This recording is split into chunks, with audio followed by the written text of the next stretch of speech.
The radar screen flickered with an anomaly that would change everything.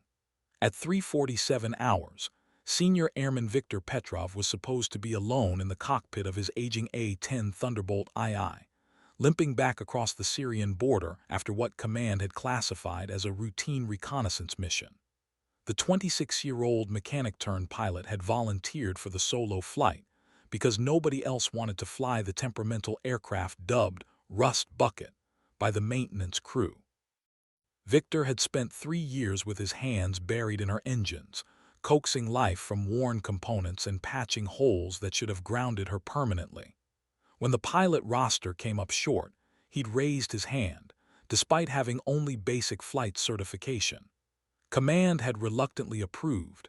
After all, it was just a milk run along the border, nothing more dangerous than a training exercise. But the formation that appeared on his six wasn't supposed to exist. 4 sleek shadows materialized from the pre-dawn darkness, their silhouettes cutting through the thin mountain air with predatory precision.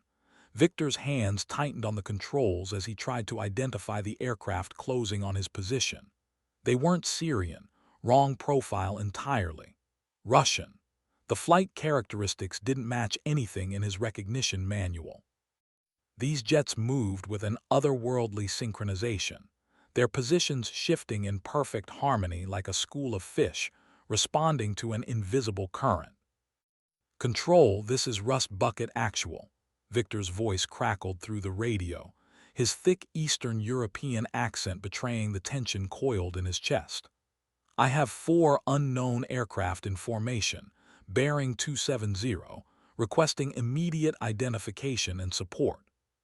Static, the kind of dead air that meant either his radio was malfunctioning or something had gone very wrong back at base. Victor glanced at his instruments, fuel running low, hydraulics showing yellow warnings, and now complete radio silence. The formation maintained its position, neither advancing nor retreating, as if waiting for something.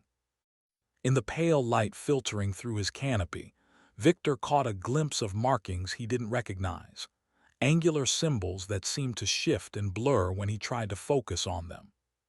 What Victor didn't know was that his routine reconnaissance had accidentally stumbled into the opening moves of a covert operation that had been years in the planning. The formation shadowing him wasn't enemy aircraft at all, but the most classified air unit in NATO's arsenal, led by a pilot whose reputation was built on impossibilities. Her call sign was Whisper, and she had been watching Victor's struggling A-10 for the past 20 minutes, waiting for the right moment to reveal herself. The mechanic who had crossed the border alone was about to discover that some formations appear not to hunt, but to protect. Lieutenant Colonel Zara, Whisper, Blackwood had earned her call sign not through stealth technology, but through something far more unsettling: her ability to appear in the exact place she was needed most, often before anyone realized they needed her at all.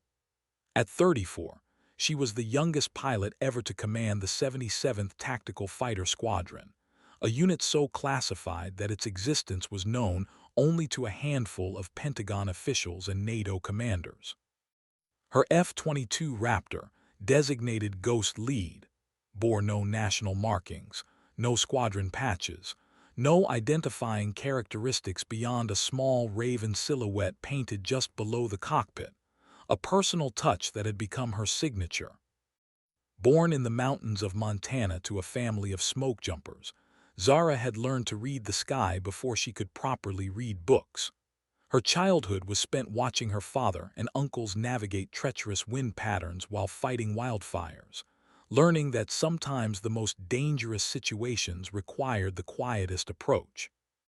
When her parents died in a helicopter crash during a rescue mission, 16-year-old Zara channeled her grief into an obsession with flight that would eventually reshape modern air combat doctrine. "Ghost 2, maintain interval."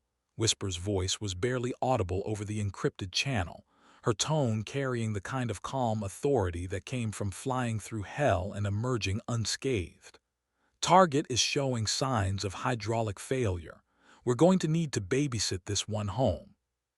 The mechanic in the A-10 had no idea that his struggling aircraft had wandered into the operational area of Operation Shadowline, a joint NATO-Israeli mission designed to intercept and neutralize a high-value target that had been moving weapons-grade plutonium through the Syrian corridor.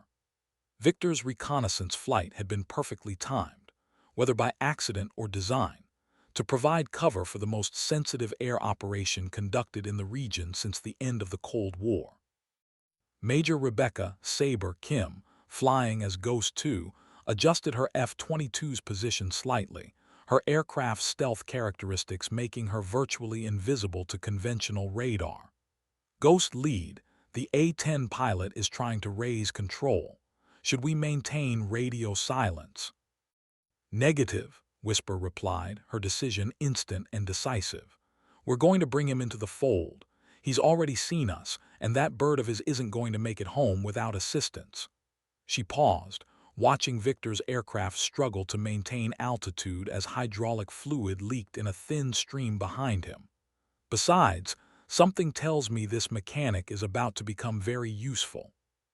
What none of them knew was that Victor's accidental presence in their operational area was no accident at all. The intelligence that had led to Operation Shadowline had been gathered through a network of deep cover assets, and Viktor Petrov's name had appeared in classified files as someone who might be willing to help, if approached correctly. The formation shifted, and destiny began to unfold at 30,000 feet. Victor's hands were steady on the controls despite the growing list of mechanical failures plaguing his aircraft. Years of working on the A-10 systems had taught him to recognize the subtle changes in engine tone, the way the hydraulics responded when pressure dropped, the particular vibration that meant something was about to fail catastrophically. Right now, Russ Bucket was telling him a story he didn't want to hear, but it was a story he knew how to read. The 4 aircraft maintaining formation on his 6 had made no aggressive moves, but their presence was both comforting and deeply unsettling. Victor had grown up in war zones, first in Bosnia as a child, then in Afghanistan as a young mechanic with the international coalition forces. He understood the difference between predators and protectors, and these jets felt like guardians. But guardians of what? Unknown aircraft on my 6, this is Coalition Flight 779er. Victor transmitted on the emergency frequency, abandoning his earlier call sign. I am experiencing multiple system failures and require assistance to reach friendly territory. Please identify yourselves. The response came in a voice that seemed to carry the weight of mountains and the whisper of wind through pine trees. Coalition 779er, this is Ghost Lead. We have you on scope and are prepared to provide navigation assistance. Are you capable of maintaining current heading and altitude? Victor glanced at his instruments. Fuel was becoming critical, hydraulics were failing, and one of his engines was developing an alarming vibration. But Russ Bucket had surprised him before. Ghost Lead, I can maintain heading for approximately 15 minutes. After that, I'm going to need options. Copy that 779er, we have options. There was something in the woman's voice, and it was definitely a woman, though Victor had never heard a female pilot sound quite so present. Tell me, what's your background?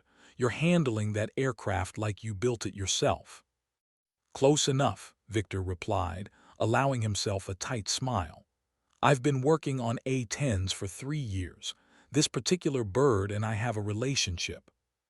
Ghost Lead to 779er, understand your maintenance qualified on the A-10 platform. That's useful information. A pause. We're going to escort you to a secure airfield. Are you willing to accept routing instructions from an unidentified friendly formation? The question hung in the air like smoke from a distant fire. Victor understood that he was being invited into something far beyond a simple navigation assist. The professionalism in Ghost Lead's voice, the precise formation discipline of her wingmen, the fact that they had appeared at exactly the right moment, none of this was coincidence. Ghost Lead, I'm willing to accept any assistance that gets me and my aircraft safely on the ground, Victor replied. "I trust your judgment." "Copy that 779er, follow our lead, and Victor," she had used his first name, which meant she knew exactly who he was, "welcome to the fold." As the formation began a gentle turn toward the southwest, Victor realized that his quiet life as a mechanic was about to become much more complicated. The sky around him felt different now, charged with purpose and heavy with secrets that would reshape everything he thought he knew about the war he'd been fighting. The secure airfield materialized from the desert like a mirage, its runways carved from hardpan and surrounded by maintenance hangars that had been designed to be invisible from satellite surveillance. Victor followed Ghost Lead's precise navigation instructions, his failing A-10 settling onto the tarmac with a mechanical sigh that spoke of systems pushed beyond their design limits. As he taxied toward the designated parking area, he caught glimpses of aircraft that shouldn't exist, sleek fighters with configurations he'd never seen, transport planes bearing no national markings, and maintenance crews whose uniforms carried patches from countries that weren't supposed to be cooperating. "Ghost Lead to 779er, nice flying," Whisper's voice carried a note of genuine respect. "Shut down engines and stand by for ground crew assistance." Victor began his shutdown checklist, muscle memory guiding his hands through procedures he'd performed thousands of times. But as he reached for the master power switch, he noticed something that made his blood run cold. Through his canopy, he could see ground crew members approaching his aircraft, and they were moving with the coordinated precision of a team that had been expecting him. "Control, this is 779er," Victor transmitted on the emergency frequency. "I need to report my position and status to my command authority." 779er, this is Control, came the reply in accented English. "Your command authority has been notified. You are to report to the briefing facility immediately upon shutdown. Ground crew will secure your aircraft." The voice on the radio belonged to someone who clearly outranked him, but Victor couldn't place the accent. Eastern European, possibly Polish or Czech, but with undertones that suggested years of international service. As he completed his shutdown checklist, Victor tried to process what was happening. His reconnaissance mission had been classified as routine, but nothing about his current situation felt routine. The canopy opened with a hydraulic hiss, and Victor found himself looking down at a ground crew chief whose uniform bore the insignia of at least 3 different air forces. "Welcome to Blackrock Station, sir," the man said with crisp professionalism. "If you'll follow me, the briefing officer is waiting." Victor climbed down from his aircraft, his legs unsteady after hours in the cockpit. Around him, the airfield hummed with activity that spoke of an operation far more complex than anything he'd been briefed about. Maintenance crews worked on aircraft he didn't recognize, while flight-suited personnel moved between hangars with the purposeful urgency of people engaged in something critically important. "Chief, can you tell me what this place is?" Victor asked as they walked toward a low concrete building that seemed to emerge from the desert floor itself. "Blackrock Station is where the impossible becomes routine, sir," the chief replied. "You'll get a full briefing inside, but I can tell you this, your timing couldn't have been better." The briefing room was small, windowless, and filled with the kind of electronic equipment that suggested conversations held here were several levels above top secret. Seated at a metal table was a woman in flight gear, her helmet resting beside a stack of classified folders. When she looked up, Victor found himself meeting the most intelligent eyes he'd ever encountered. "Senior Airman Petrov," Whisper said, standing to extend her hand. "I'm Lieutenant Colonel Blackwood, but you can call me Whisper. We have a great deal to discuss." Victor shook her hand, nodding the firm grip and the small scars that spoke of years working with aircraft and weapons. "Ma'am, I'm not sure what I've stumbled into, but I'm ready to listen." "Good answer," Whisper replied, gesturing for him to sit. "Because what you've stumbled into is going to change the course of this war." The classified folders on the table seemed to pulse with hidden significance as Victor settled into his chair, wondering how a routine reconnaissance flight had led him into the heart of something that felt like the future of warfare itself. Outside, the desert wind carried the sound of jet engines spooling up for missions that would never appear in any official record. Whisper opened the first folder, revealing satellite photographs that showed a convoy of vehicles moving through mountainous terrain. 3 days ago, Israeli intelligence intercepted communications indicating that a high-value target was moving weapons-grade plutonium through the Syrian corridor. The target is Dr. Mikhail Volkov, a former Soviet nuclear physicist who has been selling his expertise to the highest bidder. Victor studied the photographs, his mechanic's eye automatically cataloging the vehicles and their probable capabilities. "Ma'am, with respect, why are you briefing me on this? I'm just a mechanic who volunteered for a reconnaissance flight." "Because you're not just a mechanic," Whisper replied, pulling out a personnel file that was considerably thicker than Victor expected. "You're a mechanic who grew up in Sarajevo during the siege, who learned to repair aircraft under fire, who has maintained a perfect safety record with some of the most temperamental aircraft in the NATO inventory.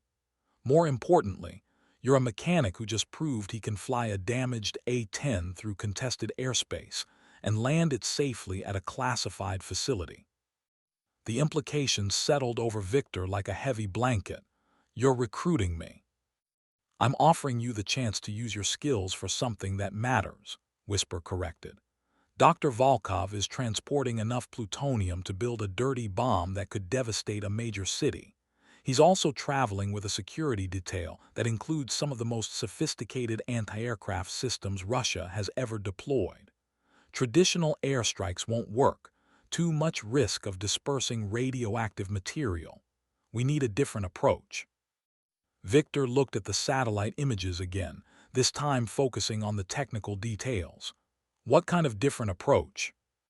"The kind that requires a pilot who understands aircraft systems well enough to modify them in the field," Whisper said.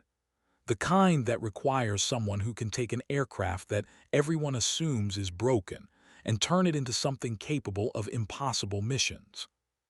She pulled out another folder, this one containing technical specifications for aircraft modifications that made Victor's pulse quicken.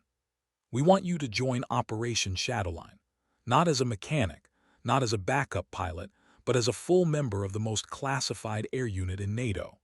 Your call sign would be Wrench, and your primary responsibility would be keeping our aircraft flying under conditions that would ground conventional squadrons."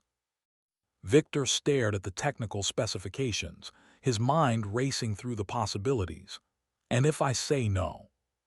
"Then you'll be debriefed, sworn to secrecy, and return to your unit with a story about mechanical failure and emergency landing at a friendly airfield," Whisper replied. "No harm, no foul, but Victor," she leaned forward slightly. "This is the kind of opportunity that comes once in a lifetime, and based on what I've seen of your flying today, you're exactly the kind of pilot we need."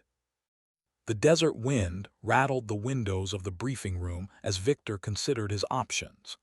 Outside, he could hear the sound of jets preparing for missions that would determine the fate of thousands. His choice would determine whether he remained a mechanic who occasionally flew or became something entirely new. "Ma'am," Victor said finally, "when do we start?" The transformation from mechanic to operational pilot happened with the kind of accelerated intensity that could only exist in the shadow world of classified operations. Within hours of accepting Whisper's offer, Victor found himself in a flight suit bearing the subdued insignia of the 77th Tactical Fighter Squadron, being briefed on aircraft capabilities that officially didn't exist and weapons systems that had never been acknowledged by any government. The aircraft assigned to him wasn't the aging A-10 he'd arrived in, but a heavily modified version designated A-10X that bore almost no resemblance to the original Thunderbolt II. The engines had been upgraded with components from the F-22 program. The avionics suite included technology that wouldn't be declassified for another decade, and the weapons systems could engage targets with precision that bordered on the supernatural. The A-10X is a one-off prototype, explained Captain Elena Torch Vasquez, the squadron's weapons systems officer. Officially, it doesn't exist. Unofficially, it's the most capable close air support aircraft ever built, and now it's yours. Victor walked around the aircraft, his experienced eye taking in modifications that represented millions of dollars in research and development. How is this possible? The development costs alone would be astronomical. Black budget, Torch replied with a grin. Sometimes the most important projects are the ones that never appear on any official documentation. Your job is to learn every system, every capability, every limitation. Because in 72 hours, you're going to use this aircraft to stop a nuclear terrorist from reaching his destination. The next 3 days were a blur of intensive training that compressed months of normal instruction into concentrated sessions that left Victor exhausted but exhilarated. He learned to operate systems that responded to his intentions as much as his inputs, weapons that could engage targets with surgical precision, and defensive measures that made his aircraft virtually invisible to conventional detection methods. But more importantly, he learned to work with a team that operated with the kind of telepathic coordination that came from years of training together. Whisper led with the kind of quiet authority that made following her feel like the most natural thing in the world. Saber provided tactical analysis that could turn chaos into clarity with a few precisely chosen words. Torch handled weapons coordination with the finesse of a concert pianist. And they all treated him not as the new guy, but as someone who had always been part of their formation. "Wrench, you're flying like you've been doing this for years," Whisper observed during a training exercise that involved threading between mountain peaks at low altitude. "Natural talent, or did you sneak some flight time when nobody was looking?" "Little of both, ma'am," Victor replied, his hands steady on the controls as he followed her F-22 through a canyon that seemed barely wide enough for one aircraft, let alone two. "I've always been good at understanding how things work, and I may have borrowed a few aircraft for unofficial test flights over the years." "Borrowed?" Saber's voice carried amusement. "You mean you've been joyriding in military aircraft without authorization?" "I prefer to think of it as quality assurance testing," Victor replied. "Can't properly maintain an aircraft if you don't understand how it performs under actual flight conditions." The laughter that crackled through the radio felt like acceptance. For the first time since joining the military, Victor felt like he was where he belonged. But as the training progressed, he began to understand that Operation Shadowline was more than just a mission. It was a test, not just of his flying skills, but of his ability to become part of something larger than himself. And the price of failure would be measured in the lives of thousands of innocent people. The final briefing took place in a conference room that felt like the command center of a science fiction film. Multiple screens showed real-time intelligence feeds from satellites, drones, and human assets scattered across the Middle East. The target convoy was moving through the mountains of northern Syria, following a route that would take them through some of the most contested airspace in the region. Dr. Volkov is traveling with a security detail that includes mobile SA-22 systems, electronic warfare platforms, and a fighter escort that we haven't been able to identify, Whisper explained, using a laser pointer to highlight positions on the tactical display. "Conventional airstrikes are not an option, too much risk of dispersing radioactive material. We need a surgical approach." Victor studied the intelligence displays, his mind automatically calculating approach vectors and defensive positions. "What's the plan?" "We're going to use the one advantage we have," Whisper replied. "They expect us to come from above, flying the kind of high-altitude precision strikes that have defined modern air warfare. Instead, we're going to come from below, using terrain masking and electronic warfare to get close enough for a precision strike that neutralizes the threat without dispersing the plutonium." She clicked to the next display, showing a three-dimensional map of the target area. Your A-10X is the key to this operation. You're going to fly nap of the Earth through these valleys, using your aircraft's upgraded systems to avoid detection while we provide electronic warfare support and fighter escort.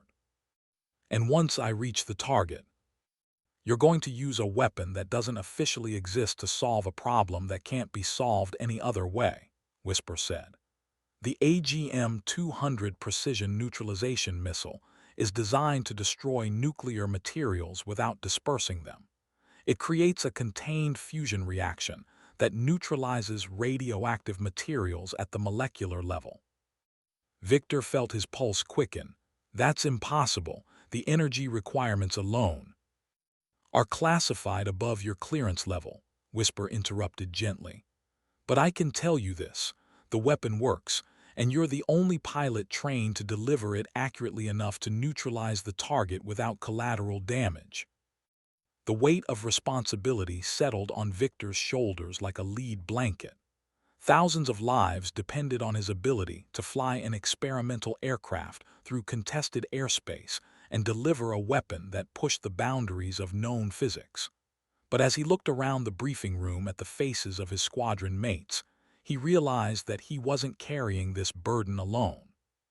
"When do we launch?" he asked. "In 6 hours," Whisper replied. "Get some rest, Wrench. Tomorrow we're going to make history." As Victor prepared for what might be his last mission, he thought about the chain of events that had brought him from a routine reconnaissance flight to the center of an operation that would determine the fate of thousands. Sometimes, he realized, the most important moments in history began with someone simply showing up and doing their job. The pre-dawn darkness that surrounded Blackrock Station felt pregnant with possibility and danger. Victor completed his pre-flight inspection of the A-10X with the methodical precision that had kept him alive through years of maintaining aircraft in combat zones. Every rivet, every system, every component had to be perfect, because imperfection at 30,000 feet could mean the difference between success and catastrophe. "Wrench, how's she looking?" Whisper's voice carried through the pre-flight comm check with the calm authority that had become Victor's anchor in the chaos of the last few days. "Ghost lead, all systems green," Victor replied, his hands moving through the startup checklist with practiced efficiency. "Wrench is ready for departure." "Copy that, Wrench. Ghost flight sound off." "Ghost 2 ready." "Ghost 3 ready." "Ghost 4 ready." Victor felt the familiar surge of adrenaline that came with the moment when preparation became action. Around him, the darkness erupted with the controlled chaos of a squadron preparing for combat. Ground crews made final adjustments, weapons systems armed, and navigation computers updated with the most recent intelligence. "Ghost Flight, you are cleared for departure," came the voice of the controller who had become Victor's lifeline to the world of classified operations. "Weather is clear, winds are favorable, and your route is sanitized." The formation lifted off from Blackrock Station like a constellation of deadly stars, their aircraft climbing into the pre-dawn sky with the purposeful grace of predators moving toward prey. Victor felt the A-10X respond to his inputs with the kind of precision that came from perfect engineering and unlimited budget. But he also felt the weight of responsibility that came with carrying a weapon that could reshape the balance of power in the Middle East. "Ghost Flight, proceed to Waypoint Alpha." Whisper's voice carried the kind of calm that comes from absolute confidence in one's team. "Time to target, 47 minutes." As they flew toward their destination, Victor found himself thinking about the conversation he'd had with Whisper the night before. She had told him that every pilot in the squadron had volunteered for Operation Shadowline knowing that it might be their last mission. They had all accepted the risk because they understood that some threats were too dangerous to ignore. "Wrench, Ghost lead," Whisper's voice interrupted his thoughts. "How are you feeling?" "Nervous," Victor replied honestly, "but ready." "Good answer. Nervous keeps you alive, but ready gets the job done." There was a pause. Victor, I want you to know that regardless of what happens today, you've earned your place in this squadron. You've got the skills, the judgment, and the courage to be here. The words hit Victor with unexpected force. All his life, he had been the mechanic who fixed things, the support person who enabled others to be heroes. But now, for the first time, he was being told that he was the hero. "Thank you, ma'am," he replied, his voice thick with emotion. "Save the gratitude for after we complete the mission," Whisper replied. "Right now, I need you to focus on the task ahead. We're entering contested airspace in 15 minutes. As the formation descended toward the mountainous terrain of northern Syria, Victor felt the transformation that came with crossing the line between training and combat. Every system in his aircraft seemed to sharpen, every sense became more acute, and every decision carried the weight of consequences that would echo through history. The hunt was about to begin. The Syrian mountains rose from the desert like the bones of some ancient beast, their peaks catching the first light of dawn and casting shadows that could hide entire armies. Victor followed Whisper's lead aircraft through valleys that seemed barely wide enough for a single fighter. His A-10X's enhanced terrain-following systems, painting a three-dimensional map of the landscape that allowed him to navigate with precision that would have been impossible in conventional aircraft. "Ghost Flight, we have intelligence update," came the voice of their controller. "Target convoy has changed course. New route takes them through the Kasab Valley, approximately 12 kilometers north of original route." Victor felt his stomach tighten. The Kasab Valley was known for its anti-aircraft defenses, including mobile SA-22 systems that could engage multiple targets simultaneously. "Ghost Lead, that's going to complicate the approach." "Roger that, Wrench. Ghost Flight, we're switching to Plan Bravo. Saber, you and Torch will provide electronic warfare support from the northern ridge. Wrench and I will approach from the south using the river valley for cover." The formation split with the fluid precision of a flock of birds, each aircraft taking its assigned position with the kind of coordination that came from countless hours of training together. Victor found himself flying wing on Whisper's F-22, following her through terrain that seemed designed to destroy aircraft rather than allow them passage. "Wrench, maintain altitude at 200 feet AGL," Whisper's voice was calm but focused. "We're going to be flying through some of the most sophisticated air defenses in the region. Stay tight, stay low, and trust your systems." Victor's hands gripped the controls as they entered the valley, his enhanced radar warning receiver painting a picture of electronic threats that seemed to surround them from all directions. SA-22 systems tracked their movement, while electronic warfare platforms tried to jam their communications and navigation systems. "Ghost Lead, I'm showing multiple SAM sites painting us," Victor reported, his voice steady despite the adrenaline coursing through his veins. "Copy that, Wrench.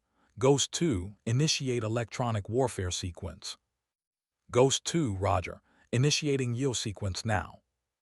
The electromagnetic spectrum erupted into chaos as Saber's aircraft began broadcasting signals that confused and degraded the enemy's defensive systems.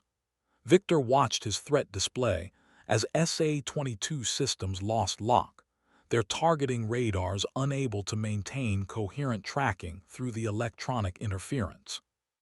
"That's our window," Whisper said. "Wrench, target is bearing 045, range 8 kilometers. You have the shot." Victor activated his targeting systems, watching as the AGM-200 precision neutralization missile came online with a series of status lights that seemed to pulse with otherworldly energy.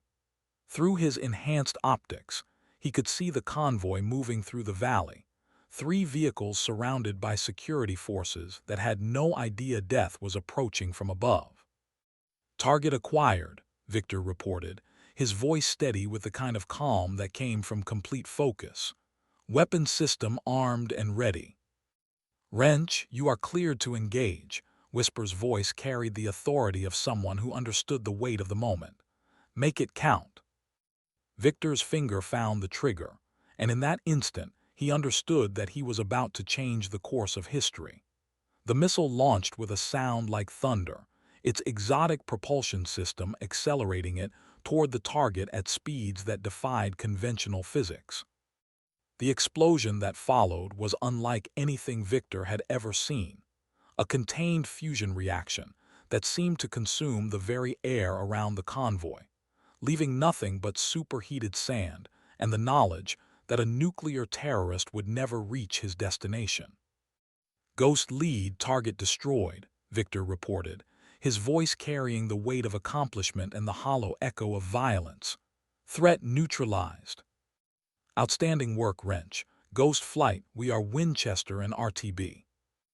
As the formation turned toward home, Victor realized that he was no longer the mechanic who had crossed the border alone. He was something new, a pilot who had faced the impossible and emerged victorious. But more importantly, he was part of a team that had just prevented a catastrophe that could have killed thousands. The flight back to Blackrock Station felt different than the outbound journey. Where there had been tension and uncertainty, now there was the quiet satisfaction that came from a mission accomplished. Victor's A-10X flew with the smooth precision of a machine that had been pushed to its limits and proven worthy of the trust placed in it. Wrench, Ghost lead, Whisper's voice carried warmth that hadn't been there during the mission. How are you feeling? Like I just lived through the most intense experience of my life, Victor replied honestly, but also like I'm exactly where I'm supposed to be. That's the feeling of finding your calling, Whisper said. Welcome to the family, Wrench. You've earned your place here. As they approached Blackrock Station, Victor could see ground crews already preparing for their arrival. The mission had been classified at the highest levels, but the people who supported them understood that something important had just been accomplished. The way they moved, the precision of their preparation, the quiet pride in their posture, all of it spoke to the knowledge that they had been part of something that mattered. Ghost Flight, you are cleared for landing, came the voice of their controller. Outstanding work today. The intelligence community is very pleased with the results. Victor settled his A-10X onto the runway with the kind of smooth precision that came from complete confidence in his aircraft and his abilities. As he taxied toward the parking area, he found himself thinking about the conversation he'd had with Whisper before the mission. She had told him that every pilot in the squadron had volunteered for Operation Shadowline, knowing that it might be their last mission. Now he understood what she meant, not because they expected to die, but because they understood that some missions change you so fundamentally that you can never go back to being the person you were before. Viktor Petrov, the mechanic who had crossed the border alone, was gone. In his place was Wrench, a pilot who had faced the impossible and proven that sometimes the most unlikely heroes are the ones who simply show up and do their job. The shutdown checklist felt different this time. Instead of the routine procedure that marked the end of another flight, it felt like a ritual that marked the beginning of something new. Victor's hands moved through the familiar motions, but his mind was already focused on the future, on the missions that would come, the challenges that would test him, and the team that would stand beside him through whatever came next. Wrench, excellent flying today, came the voice of the ground crew chief who had welcomed him to Blackrock Station just days before. How did she perform? Like she was built for this, Victor replied, patting the side of his aircraft with the affection that came from shared experience. She's a good bird. The best, the chief agreed, just like her pilot. As Victor climbed down from the cockpit, he was met by his squadron mates who had been waiting for his return. The handshakes, the quiet congratulations, the shared understanding of what they had just accomplished, all of it felt like coming home to a family he hadn't known he was looking for. Wrench, Whisper said, approaching with the kind of smile that spoke of genuine pride. Ready for the debrief? Ready, ma'am, Victor replied, falling into step beside her as they walked toward the briefing facility. Good, because that was just the beginning. We've got intelligence on 3 more high-value targets, and your unique combination of mechanical expertise and flying skills makes you perfect for the missions ahead. As they entered the building, Victor realized that his journey from mechanic to pilot had been just the first chapter in a story that would define the rest of his life. The formation that had appeared on his six during that routine reconnaissance flight hadn't just been there to protect him. They had been there to recruit him into something that would challenge everything he thought he knew about himself and his capabilities. The debriefing room was filled with the same electronic equipment that had intimidated him during his first visit, but now it felt familiar.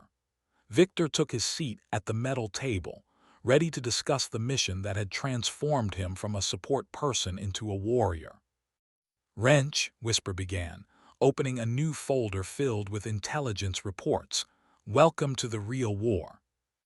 The intelligence reports spread across the table painted a picture of a world where the traditional boundaries between nations and conflicts had been replaced by a shadowy network of threats that required equally shadowy responses.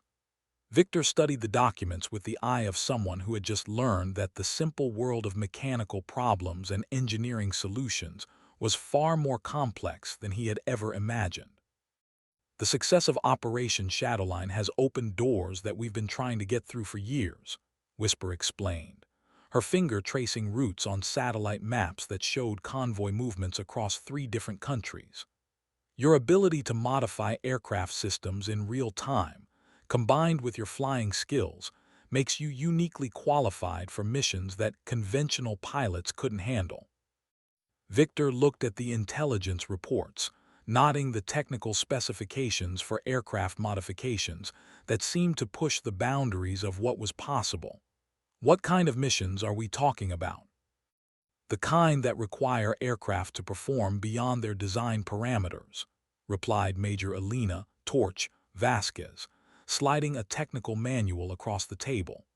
"We're looking at targets that are hidden in places where conventional aircraft can't reach, defended by systems that can defeat traditional approaches, and protected by security measures that require surgical precision to overcome." The manual detailed modifications to aircraft that seemed to defy the laws of physics. Victor's engineering background allowed him to understand the theoretical principles behind systems that could make aircraft invisible to radar, weapons that could neutralize targets without causing collateral damage, and defensive measures that could defeat threats that hadn't been publicly acknowledged by any military organization. "This is incredible," Victor said, his voice filled with the kind of awe that came from seeing technology that was decades ahead of anything in conventional service. "How is this possible?" "Black projects," Whisper replied simply. "Technology that exists in the spaces between official acknowledgement and practical necessity. Your job is to take this technology and make it work under conditions that would destroy conventional aircraft." Captain Rebecca Saber Kim leaned forward, her expression serious. "Wrench, what you accomplished today was impressive, but it was also relatively straightforward. The targets we're looking at next are going to test every skill you've developed and push your aircraft beyond anything it was designed to handle."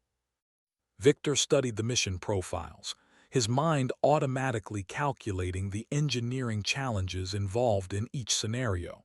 "What's the timeline?" 72 hours for the next phase," Whisper replied. "We have intelligence indicating that the network Dr. Volkov was part of has 3 other cells operating in the region. Each cell has different capabilities, different defensive measures, and different vulnerabilities. We need to neutralize all 3 before they can regroup and continue their operations." The weight of responsibility settled on Victor's shoulders like a familiar burden. "What's my role in this?" "You're going to be the tip of the spear," Whisper said. "Your A-10X is going to be modified with systems that don't officially exist to engage targets that can't be reached by conventional means. You're going to fly through air defenses that would destroy normal aircraft, deliver weapons that push the boundaries of known physics, and do it all while maintaining the kind of precision that leaves no room for error." Victor felt the familiar surge of adrenaline that came with accepting a challenge that seemed impossible. "When do we start?" "Now," Whisper replied, standing and gathering the intelligence reports. "Your aircraft is already being modified with the systems you'll need for the next phase. By the time you've had a meal and a few hours of sleep, she'll be ready for testing." As they left the debriefing room, Victor realized that his transformation from mechanic to pilot had been just the beginning. The real test would be his ability to adapt to missions that would push him and his aircraft beyond anything they had been designed to handle. But as he walked through the corridors of Blackrock Station, surrounded by the quiet efficiency of people engaged in the most important work of their lives, he felt ready for whatever challenges lay ahead. The next phase of Operation Shadowline would test not just his flying skills, but his ability to become something entirely new, a pilot who could make the impossible seem routine. The modification hangar at Blackrock Station resembled a temple to engineering impossibility.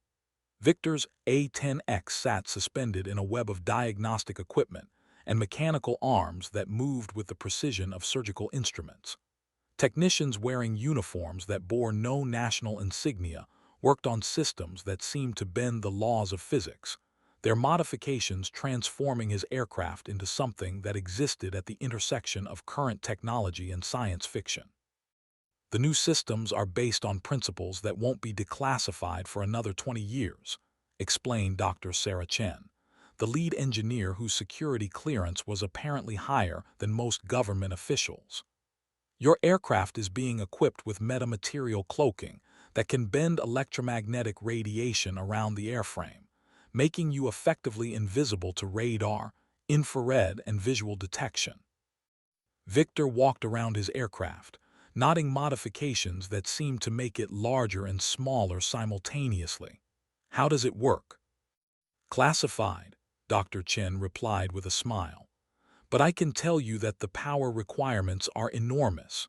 Your upgraded engines are running on a fuel mixture that includes components that technically don't exist in nature." The implications were staggering. Victor's background in mechanical engineering allowed him to understand enough of the theory to realize that his aircraft was being transformed into something that pushed the boundaries of what was possible with known technology. "What about weapons systems?" "Your primary armament is going to be the AGM-300 series," Dr. Chen said, leading him to a weapons bay that contained missiles that seemed to pulse with internal energy. These weapons use controlled fusion reactions to create effects that can be tailored to specific mission requirements. "Need to disable electronics without harming personnel? We can do that. Need to neutralize biological agents without dispersing them? We can do that too." Victor felt his pulse quicken as he examined the weapons systems and the defensive measures. Active protection systems that can intercept incoming missiles, energy shields that can deflect directed energy weapons, and electronic warfare capabilities that can turn enemy systems against themselves, Dr. Chen explained. "Your aircraft is being transformed into a platform that can operate in environments where conventional aircraft would be destroyed within minutes." The technical briefing continued for hours, each system more advanced than the last. Victor's aircraft was being equipped with navigation systems that could operate in GPS-denied environments, communications equipment that could penetrate any form of jamming, and sensors that could detect threats across the entire electromagnetic spectrum. "The question is," Dr. Chen said as they completed the walkthrough, "can you handle aircraft that responds to your intentions as much as your inputs?" Victor considered the question carefully. "I've been working with machines my entire life. I understand that the most advanced systems require a partnership between human and machine. I'm ready to learn." "Good answer," Dr. Chen replied, "because your first test flight is in 6 hours." As Victor prepared for what would be his first flight in the modified A-10X, he found himself thinking about the journey that had brought him from a routine reconnaissance mission to the center of operations that seemed to exist in a parallel universe. The mechanic who had crossed the border alone had been replaced by someone who was about to pilot technology that existed at the cutting edge of human capability. The pre-flight briefing took place in a secure facility that felt more like a spacecraft command center than a traditional military installation. Whisper stood before a holographic display that showed the test area in three-dimensional detail, her expression carrying the kind of focus that came from understanding that they were about to cross another line into unknown territory. Wrench, this test flight is going to push your aircraft and your skills to their absolute limits, she explained. The modifications to your A-10X are so advanced that we're not entirely sure how they'll perform under operational conditions. You're going to be our test pilot, combat pilot, and engineering consultant all rolled into one.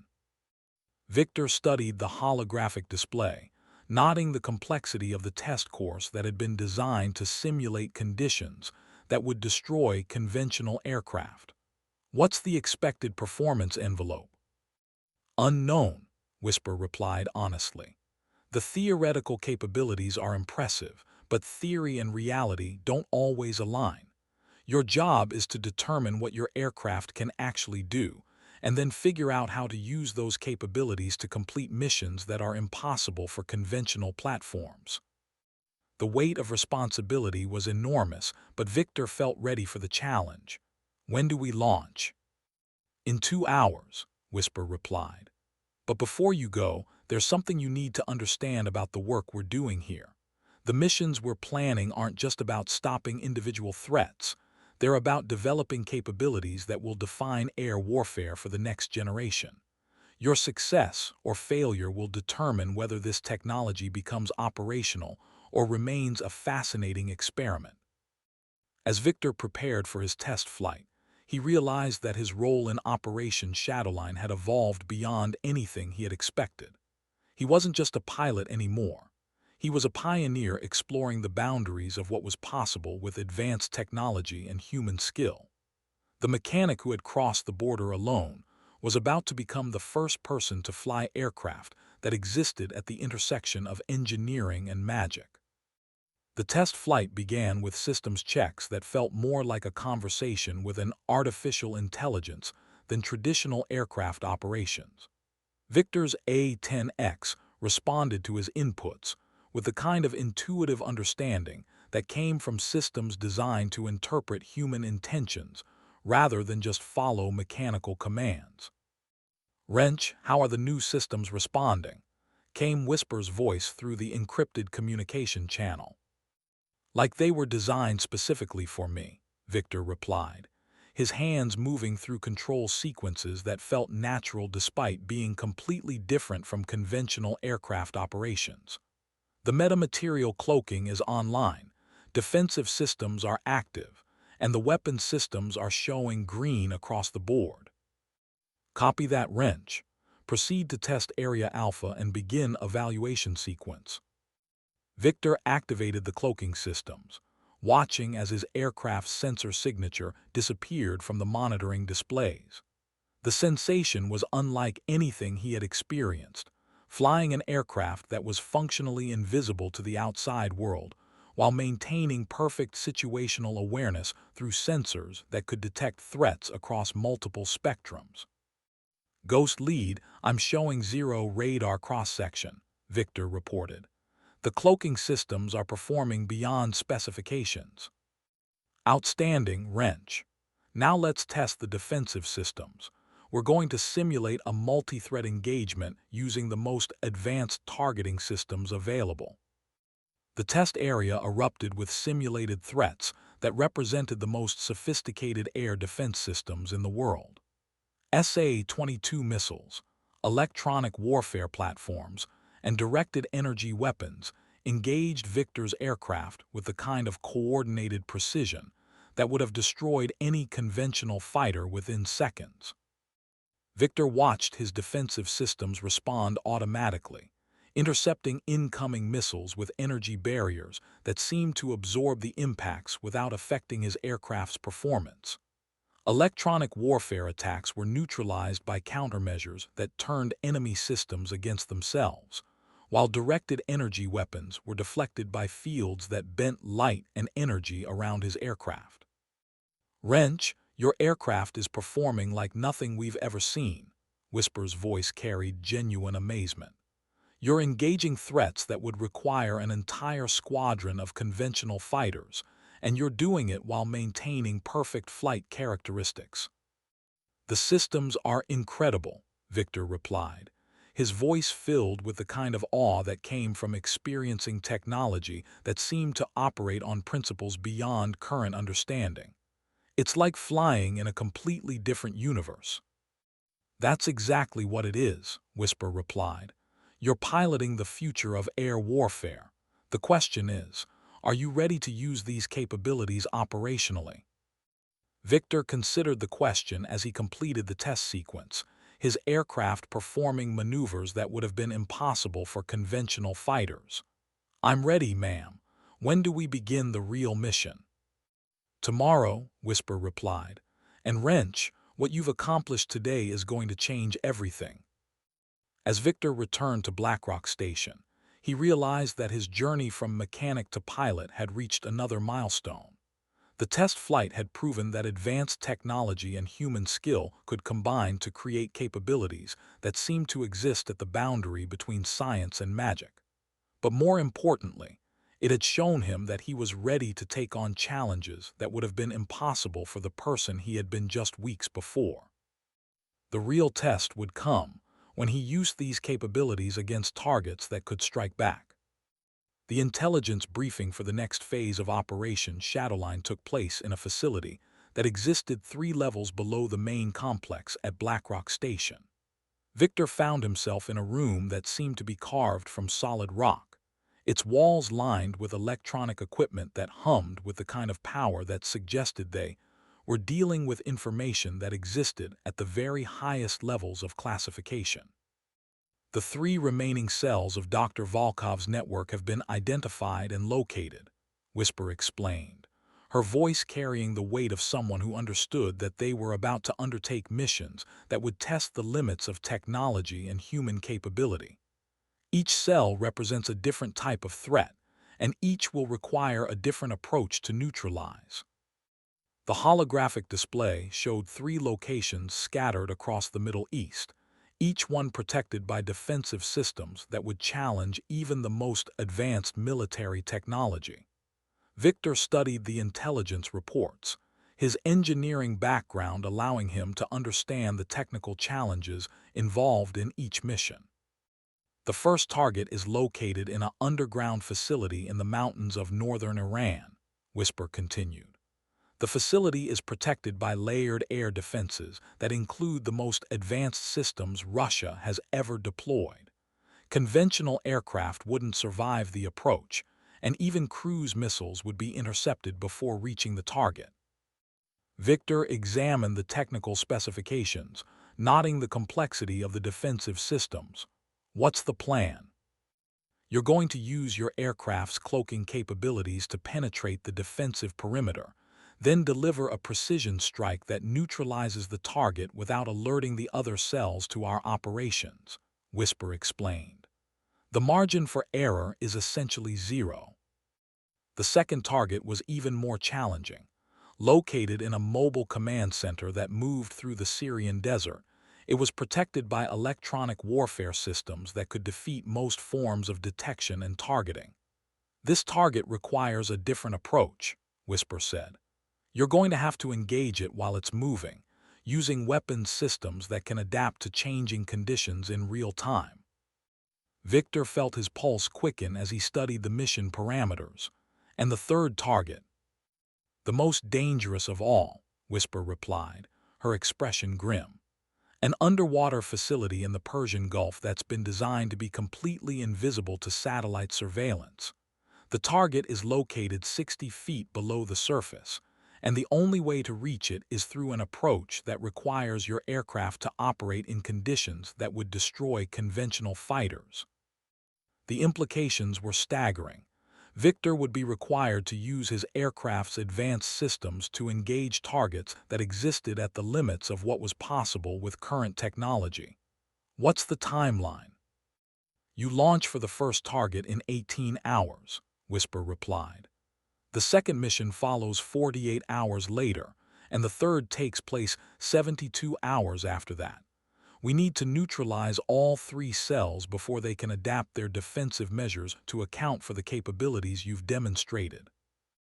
As Victor prepared for missions that would test every skill he had developed, he realized that his transformation from mechanic to pilot had been preparing him for challenges that would define the future of warfare.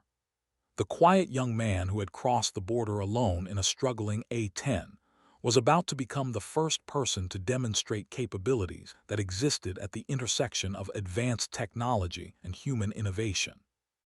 "Wrench," Whisper said as they concluded the briefing, "these missions are going to test everything you've learned about flying, engineering, and combat. But more importantly, they're going to test your ability to adapt to situations that no pilot has ever faced before."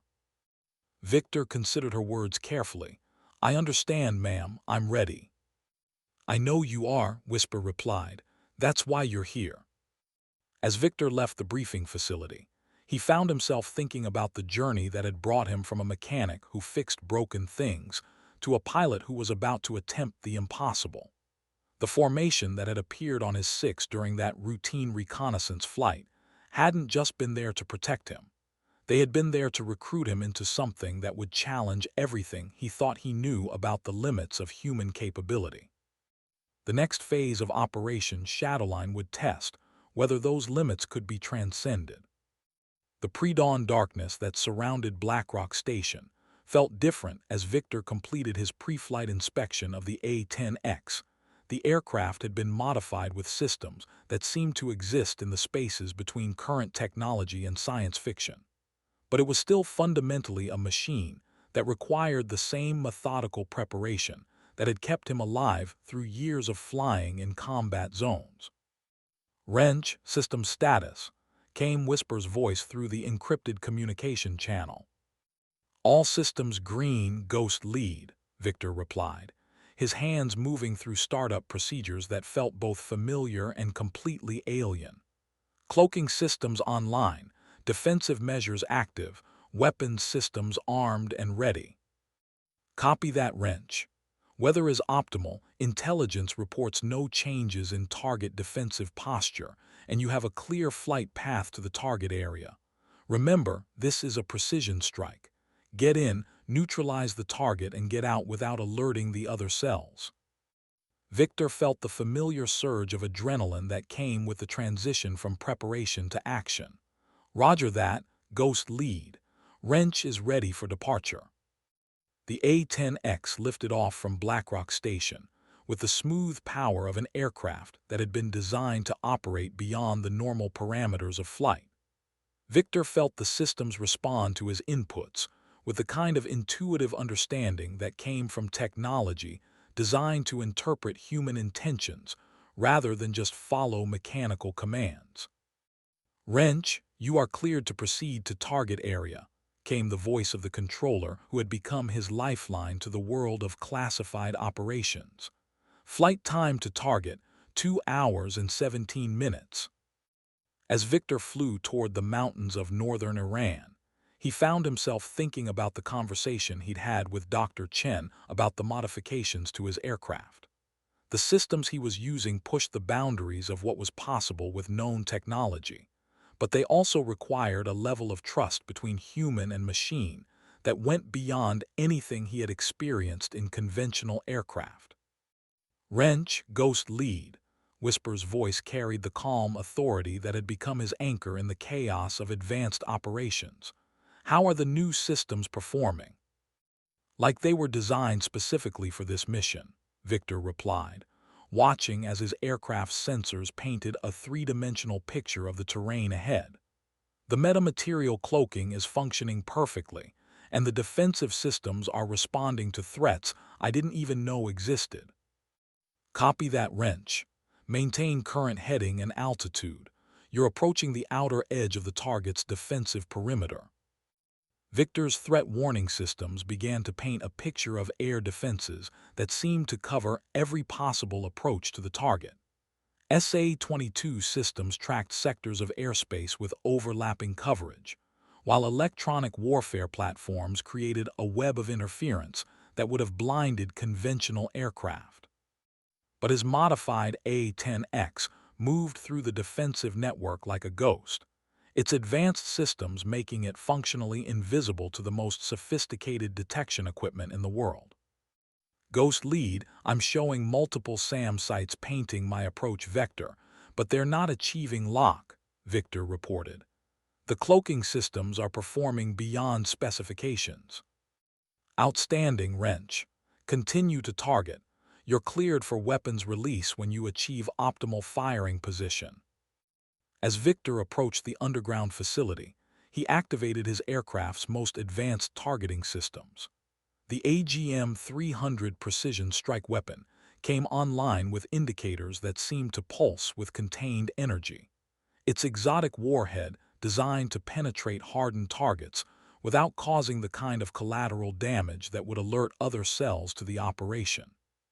Target acquired, Victor reported, his voice steady with the kind of focus that came from complete concentration. Weapon system armed and ready for release.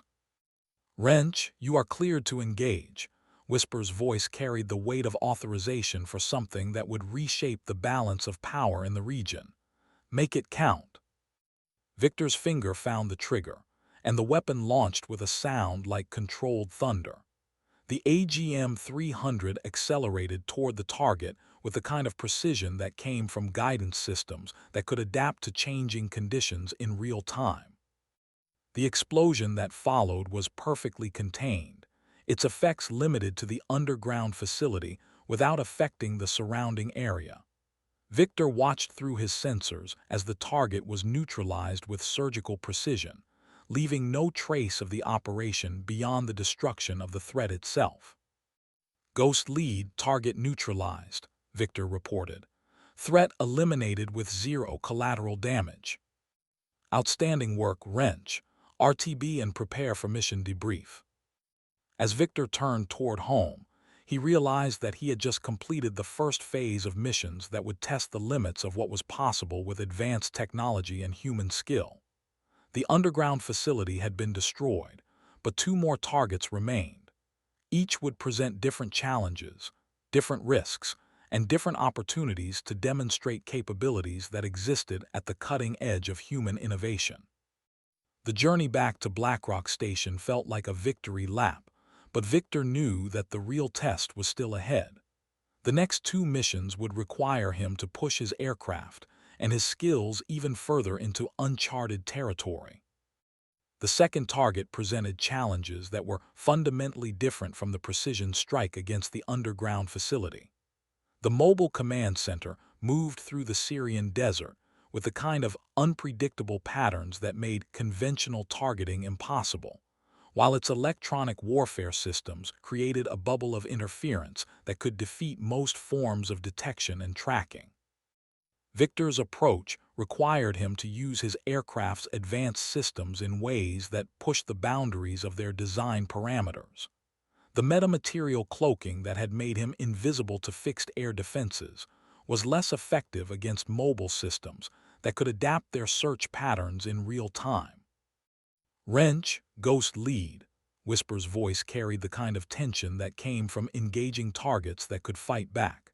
Intelligence reports the target is moving through Sector 7, but their electronic warfare systems are preventing accurate tracking. You're going to have to rely on your aircraft's autonomous targeting systems. Copy that, Ghost lead, Victor replied, watching as his sensors struggled to penetrate the electronic interference surrounding the mobile command center. Switching to autonomous targeting mode. The A-10X's advanced systems took over the targeting process, using artificial intelligence algorithms that could analyze movement patterns and predict target locations with the kind of precision that human operators couldn't match. Victor felt his aircraft adjust its flight path automatically, following intercept vectors that seemed to anticipate the target's movements. Wrench, you're approaching the target's defensive perimeter, Whisper warned. They're aware of your presence and are taking evasive action. Victor's threat warning systems erupted with indications of mobile air defense systems that were trying to engage his aircraft. SA-22 launchers fired missiles that seemed to home in on his position, while electronic warfare platforms attempted to jam his navigation and targeting systems. "Ghost lead, I'm taking defensive action," Victor reported, his hands moving through procedures that activated his aircraft's most advanced defensive systems. Energy barriers deflected incoming missiles, while countermeasures turned enemy systems against themselves. The engagement lasted only minutes, but it felt like hours. Victor's aircraft moved through the defensive fire with the kind of precision that came from systems designed to operate in environments that would destroy conventional fighters. When the electronic warfare interference finally cleared, he found himself in optimal firing position for a shot that would require split-second timing. "Target acquired," Victor reported. "Weapon system armed and ready." "Wrench, you are cleared to engage." Whisper's voice carried the authority of someone who understood that they were about to neutralize a threat that had been evading conventional forces for months. The AGM-300 launched with its characteristic sound of controlled thunder, its guidance systems tracking the moving target with the kind of precision that seemed to defy the laws of physics. The explosion that followed was perfectly timed, neutralizing the mobile command center without affecting the surrounding area. "Ghost lead, target neutralized," Victor reported. "Mobile command center destroyed with 0 collateral damage." "Outstanding work, Wrench. 2 down, 1 to go." As Victor returned to Blackrock Station, he realized that each mission was teaching him new capabilities of his aircraft and new limits of his own skills. The mobile target had been more challenging than the fixed facility, requiring him to use systems that operated at the intersection of human judgment and artificial intelligence. The final target would test both to their absolute limits. The underwater facility in the Persian Gulf represented the ultimate challenge for Victor's advanced aircraft and evolved skills. Located 60 feet below the surface, the target existed in an environment where conventional air power was useless, and even the most advanced weapons systems would struggle to achieve the kind of precision required for a successful strike. "This mission pushes your aircraft beyond anything it was designed to handle," Whisper explained during the final briefing. "The underwater environment presents challenges that we've never tested under operational conditions. You're going to be flying into uncharted territory." Victor studied the intelligence reports, noting the technical specifications for systems that could operate in the interface between air and water. "What's the approach?" "You're going to have to use your aircraft's most advanced capabilities to create a precision strike that can penetrate the water and neutralize the target without dispersing radioactive materials into the Gulf," Whisper replied. "The margin for error is essentially 0. The AGM-400 weapon system that had been installed for this mission represented technology that existed at the very limits of what was possible with current physics. The weapon could create a controlled underwater explosion that would neutralize the target while containing any radioactive materials that might be released. "The weapon system is untested under operational conditions," Dr. Chen warned during the technical briefing. "The theoretical capabilities are impressive, but theory and reality don't always align when you're dealing with physics that push the boundaries of what we understand." Victor felt the weight of responsibility settling on his shoulders. "When do we launch?" "In 6 hours, Whisper replied. "And Wrench, this mission is going to determine whether the technology we've developed can actually accomplish what we think it can." The pre-flight preparation felt different this time. Victor's aircraft had been modified with systems that seemed to exist in a parallel universe where the normal rules of physics were suggestions rather than absolute laws. The underwater targeting systems, the precision strike weapons, the environmental protection measures, all of it represented technology that pushed the boundaries of human understanding. Wrench, system status, came Whisper's voice through the encrypted communication channel. All systems green, Ghost lead, Victor replied, his hands moving through procedures that felt like a conversation with an artificial intelligence. Underwater targeting systems online, environmental protection measures active, weapons systems armed and ready. Copy that, Wrench. Weather conditions are optimal and intelligence reports no changes in target status. Remember, this is a precision strike in an environment where conventional aircraft can't operate.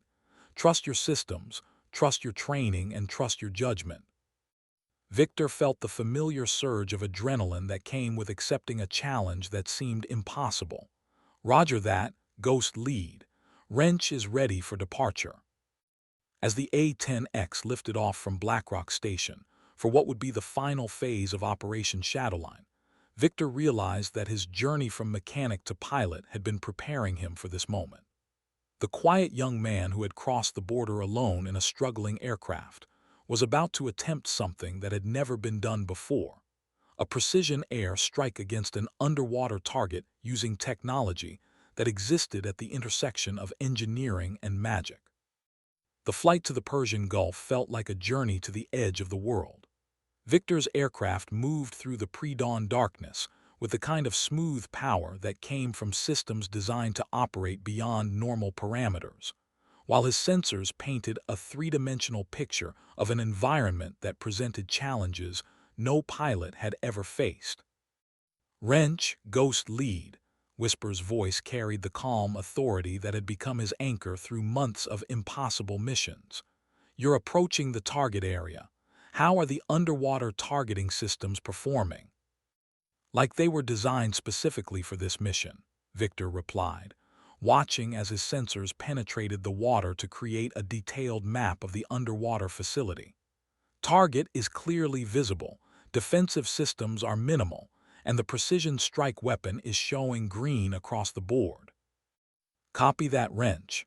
You are cleared for weapons release when you achieve optimal firing position. Victor activated his aircraft's most advanced targeting systems, watching as the AGM-400 came online with indicators that seemed to pulse with contained energy. The weapon's exotic warhead was designed to create a controlled underwater explosion that would neutralize the target while containing any radioactive materials that might be released. Target acquired, Victor reported, his voice steady with the kind of focus that came from complete concentration. Weapon system armed and ready for release. Wrench, you are cleared to engage. Whisper's voice carried the weight of authorization for something that would complete the most ambitious covert operation in NATO history. Make it count. Victor's finger found the trigger, and the weapon launched with its characteristic sound of controlled thunder. The AGM-400 penetrated the water with the kind of precision that came from guidance systems that could adapt to changing conditions in real time, its exotic warhead creating an explosion that was perfectly contained to the underwater facility. Ghost lead, target neutralized, Victor reported. Underwater facility destroyed with zero environmental impact. Outstanding work, Wrench. Operation Shadowline is complete. All threats neutralized with zero collateral damage. As Victor turned toward home, he realized that he had just completed a series of missions that would reshape the future of warfare. The mechanic who had crossed the border alone had become something entirely new, a pilot who could make the impossible seem routine, a warrior who could operate at the intersection of advanced technology and human innovation. The formation that had appeared on his six during that routine reconnaissance flight had been there to recruit him into something that would challenge everything he thought he knew about the limits of human capability.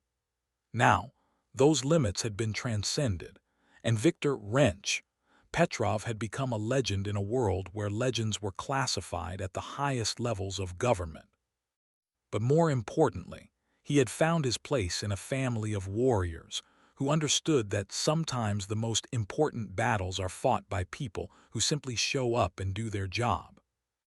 The return to Blackrock Station felt like coming home to a world that had been transformed by the success of Operation Shadowline.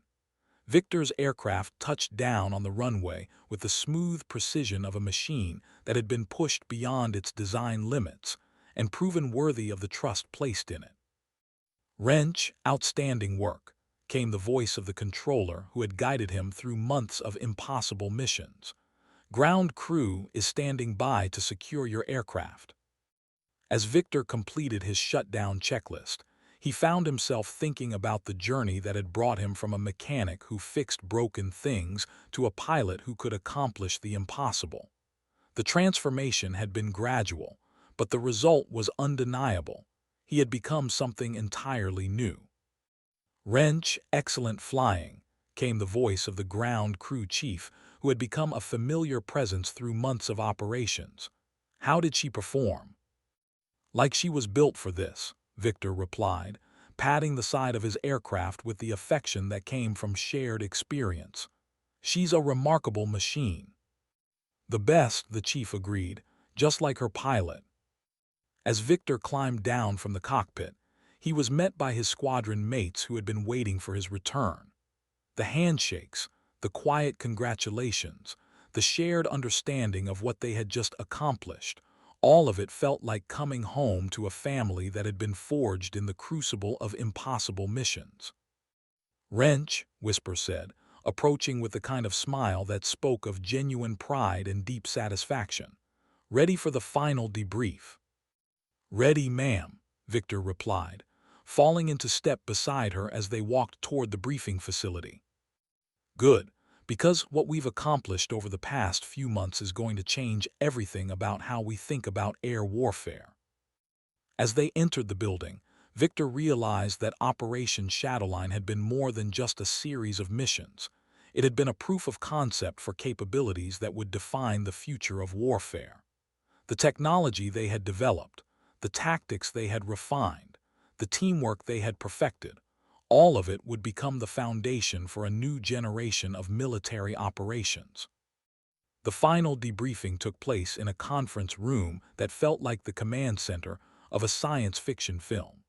Multiple screens showed after-action reports from all phases of Operation Shadowline, while intelligence analysts provided real-time assessments of the strategic impact of their successful missions. "Operation Shadowline has exceeded all expectations," Whisper began, her voice carrying the weight of someone who understood that they had just completed something historic. "All targets were neutralized with zero collateral damage, no compromise of classified technology, and no indication that hostile forces are aware of our capabilities." Victor studied the intelligence reports, noting the strategic implications of their successful operations. "What happens now?" "Now we prepare for the next phase," Whisper replied, opening a folder that contained mission profiles that seemed even more ambitious than what they had just accomplished. "The technology we've developed and the tactics we've refined are going to become the foundation for a new type of warfare, one that operates in the spaces between conventional military operations and covert intelligence activities." Major Rebecca Saber Kim leaned forward, her expression serious. "Wrench, your unique combination of engineering expertise and flying skills has proven that individual operators can accomplish missions that would have required entire squadrons using conventional approaches. You've become the prototype for a new type of military specialist." Victor felt the weight of the compliment, but also the responsibility that came with it. "What does that mean for the future?" "It means that you're going to help us train the next generation of pilots who can operate at the intersection of advanced technology and human innovation," Whisper explained. "Your experiences over the past few months have proven that the right person with the right equipment can accomplish things that seem impossible." Captain Elena Torch Vasquez smiled as she added, "It also means that you're going to be very busy. The intelligence community has identified dozens of targets that can only be engaged using the capabilities we've developed. You're going to be the tip of the spear for missions that will reshape the strategic balance in multiple regions." As Victor considered the implications of what they were telling him, he realized that his journey from mechanic to pilot had been just the beginning.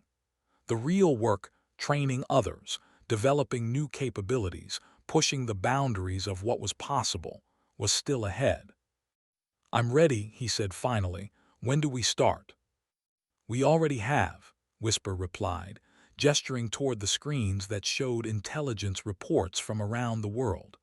"The next phase of operations begins tomorrow." As Victor left the briefing facility, he found himself thinking about the formation that had appeared on his six during that routine reconnaissance flight. They hadn't just been there to protect him. They had been there to recruit him into something that would challenge everything he thought he knew about himself and his capabilities. Now, he was ready to help others make the same journey. The training facility that had been constructed in the months following Operation Shadowline represented the next evolution in military aviation. Victor found himself in the role of instructor, teaching pilots who had been selected for their unique combination of technical expertise and flying skills to operate aircraft that pushed the boundaries of known technology. The key to success with these advanced systems, Victor explained to his first class of students, is understanding that you're not just flying an aircraft, you're partnering with technology that can anticipate your needs and adapt to changing conditions in real time. The students were hand-picked from air forces around the world, each one bringing unique skills and perspectives to the program. They included maintenance specialists who understood aircraft systems at the molecular level, test pilots who had experience with experimental aircraft, and combat veterans who had proven their ability to operate under extreme conditions.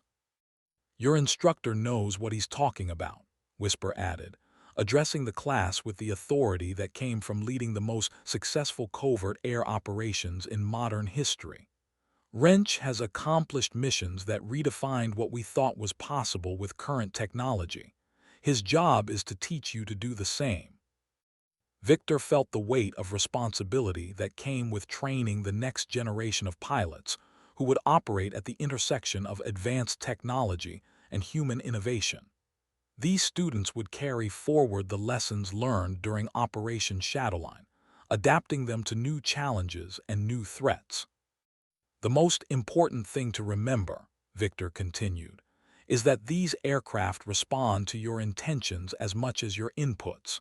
The systems are designed to interpret what you want to accomplish and provide the capabilities you need to accomplish it."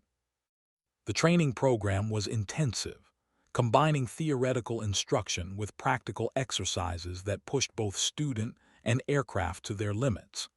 Victor found himself drawing on experiences from Operation Shadowline to create scenarios that would prepare his students for missions that existed at the very limits of what was possible. "Wrench, how are they progressing?" Whisper asked during a break in the training schedule. "Better than I expected," Victor replied, watching as his students worked through exercises that would have been impossible for conventional pilots. "They're adapting to the advanced systems quickly, and they're starting to understand the partnership between human judgment and artificial intelligence." "Good, because we're going to need them operational within the next few months." Victor felt the familiar surge of adrenaline that came with the transition from training to operational missions. New threats,